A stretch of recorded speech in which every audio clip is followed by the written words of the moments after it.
SBI का कर्मचारी या फिर सरकारी दामाद शाम को 1 घंटा पहले ही बंद कर देंगे। बाप का राज है। हमारा मन होगा तो हम काम करेंगे, नहीं होगा तो हम काम नहीं करेंगे। लंच है बाद में, है ना भैया, ऐसा कहकर कोई भी आपका काम करने से मना नहीं कर सकता है। आप जान लीजिए उपभोक्ताओं के कानून।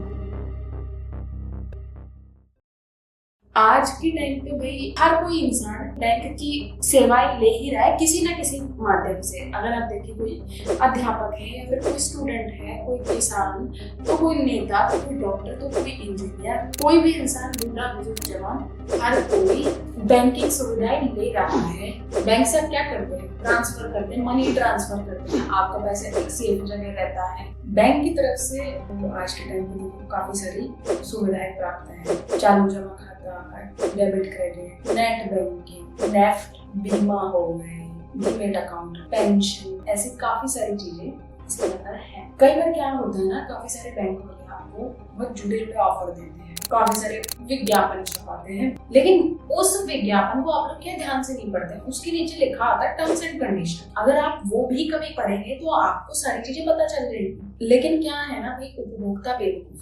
प्रॉब्लम ये है, मतलब उसको क्या कानून मिले हैं वह जानता ही नहीं है इस बार। अगर आप कभी भी बैंक के अंदर जाते हो, आपका वह मजाक नहीं बना सकते हैं, ना आपके रंग रूप पे, ना लिंग भेद पे, ना आपके जात पात पे, ना आपके कद काटे। एक आरटीआई के मुताबिक पता चला है कि बैंक का जो स्टाफ होता है, जो कभी भी इकट्ठे लंच नहीं कर सकते, वह अगर लंच करने जाएंगे तो वह एक एक करके जाएंगे, जिससे नॉर्मल ट्रांजैक्शन चलता रहे। अगर आपका बैंक के अंदर कोई लॉकर में आपका कुछ पैसा, डॉक्यूमेंट, सोना वगैरह कुछ भी पड़ा है, अगर उस पे किसी भी कारणवश बैंक की तरफ से उस चीज को नुकसान पहुंचता है तो बैंक ही इस चीज की भरपाई करेगी। अगर आपको कोई बहला फुसला कर साइन करवाता है तो आप इस चीज के लिए उसकी शिकायत कर सकते हैं। किसी भी कर्मचारी का कोई हक नहीं बनता कि किसी भी ग्राहक को झूठे लालच देके या झूठी स्कीमें बताकर उसके हस्ताक्षर करवाएं। अगर आपको किसी की कंप्लेंट करनी है बैंक में तो आप cms.rbi.org.in पर जाकर crpc@rbi.org.in का ईमेल कर सकते हैं, या फिर आप टोल फ्री नंबर पे 1448 पर जाकर अपनी कंप्लेंट दर्ज करा सकते हैं, या फिर आप बैंक का कोई भी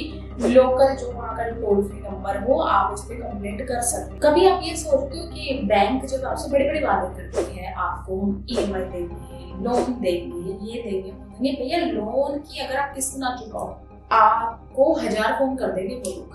खैर, फोन करने का तो बस तभी प्रोसेस होता है, अगर आपको मैं रियल मायने में बताऊं, फोन करने का प्रोसेस तभी होता है जब इनको लोन देना होता है। EMI जब इनको लेनी होती है ना, तभी ये फोन करते हैं आपको। आपका जब लग जाता है ना फाइन फोन, उसके बाद आपको एक बार फोन करते हैं, वरना वो नहीं करते हैं चीज। अगर आप बैंक से किसी भी प्रकार का लोन लेते हैं, आपको एक उस पे ब्याज बताया जाता है।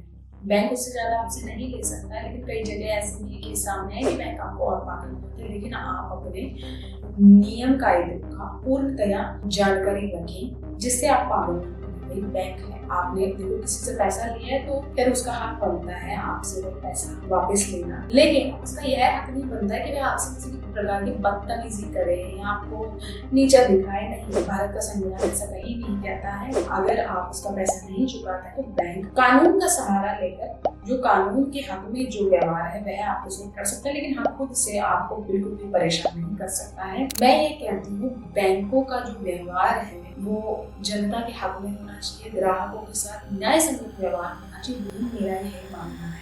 आप अपनी राय जरूर बताएं। जय श्री राम, जय हिंद, जय भारत।